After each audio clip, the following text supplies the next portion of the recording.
Hi friends, welcome to Kayu's Kongu நாடு சமையல். நம்ம இன்றைக்கி என்ன பார்க்க போகிறோன்னா, அகத்திப்பூ வச்சு ஒரு பொரியல்.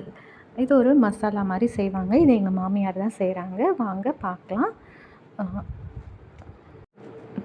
அதை நல்லா வாஷ் பண்ணிக்கோங்க, க்ளீன் பண்ணிக்கோங்க. க்ளீன் பண்ணி எடுத்து வச்சுக்கோங்க. இப்போ ஒரு கடாயில் கொஞ்சமாக ஆயில் ஆட் பண்ணிவிட்டு கடுகு ஆட் பண்ணிக்கோங்க. கடுகு பொரிஞ்சதுக்கப்புறம் சின்ன வெங்காயம் ஆட் பண்ணிக்கோங்க. சின்ன வெங்காயம் எப்போவுமே இந்த மாதிரி ரெசிபீஸ்க்கு நல்லாயிருக்கும். ஸோ சின்ன வெங்காயம் கட் பண்ணி ஆட் பண்ணிக்கோங்க. சின்ன வெங்காயம் பொரிஞ்சதுக்கப்புறம் கருவேப்பிலை ஆட் பண்ணிக்கலாம். இப்போது இது நல்லாத்தையும் மிக்ஸ் பண்ணிக்கோங்க. அம்மா மிக்ஸ் பண்ணுற மாதிரி நீங்கள் மிக்ஸ் பண்ணிக்கோங்க. மிக்ஸ் பண்ணிவிட்டு அவங்க இப்போது அகத்தி பூவை ஆட் பண்ணுறாங்க. நல்லா க்ளீன் பண்ணிவிட்டு வாஷ் பண்ணி வச்சுருக்காங்க. இப்போ அதை ஆட் பண்ணுறாங்க. இதை சிம்லேயே வச்சுட்டு நல்லா மிக்ஸ் பண்ணிக்கோங்க.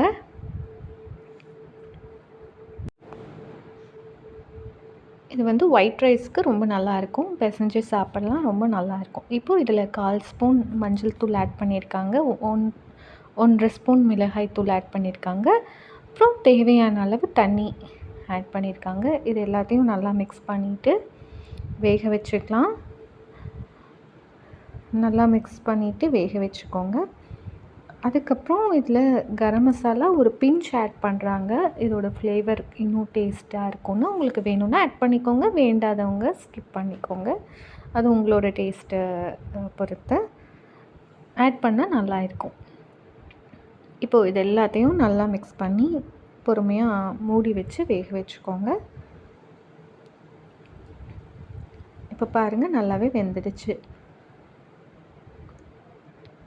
இப்போது நல்லா வெந்ததுக்கப்புறம் கொஞ்சமாக தேங்காவை மிக்சியில் ஆட் பண்ணி அரைச்சிக்கோங்க. ஒரு 1/4 கப் அளவுக்கு தேங்காய், அதில் கொஞ்சம் தண்ணி ஊற்றி அரைச்சி அது தேங்காய் பேஸ்ட் இதில் ஆட் பண்ணிக்கலாம். தேங்காய் பேஸ்ட் ஆட் பண்ணியிருக்காங்க. ஸோ உங்களுக்கும் அகத்திப்பூ கிடைச்சதுன்னா நீங்களும் இந்த மாதிரி செஞ்சு சாப்பிட்டு எப்படி இருக்குன்னு எங்களுக்கு கமெண்ட் பாக்ஸில் கமெண்ட் பண்ணுங்கள். இந்த ரெசிபி உங்களுக்கு பிடிச்சிருந்ததுன்னா இந்த வீடியோவை ஷேர் பண்ணுங்கள், லைக் பண்ணுங்கள், சப்ஸ்கிரைப் பண்ணுங்கள். இப்போது தேங்காய் ஆட் பண்ணதுக்கப்புறம் அந்த ஜார்லேயே கொஞ்சமாக தண்ணி ஆட் பண்ணிவிட்டு அதையும் நம்ம சேர்த்திக்கலாம். அதையும் சேர்த்திட்டு நல்லா மிக்ஸ் பண்ணிக்கோங்க.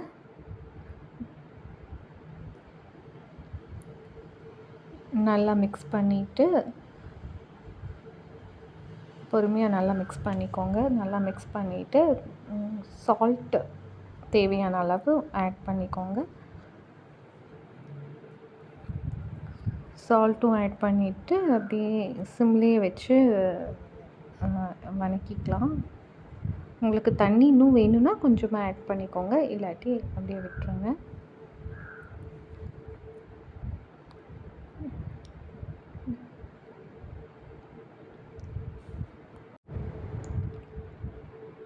ஸோ மீடியம் ஃப்ளேம் விட கொஞ்சம் கம்மியாகவே வச்சு சமைங்க. இப்போது அவ்வளோதான், நம்மளோட அகத்திப்பூ பொரியல் ரெடி ஆயிடுச்சு. இது ஒரு செமி கிரேவி மாதிரி இருக்கும். ரொம்ப தண்ணியாட்டவும் இருக்காது, ரொம்ப கெட்டியாகவும் இருக்காது.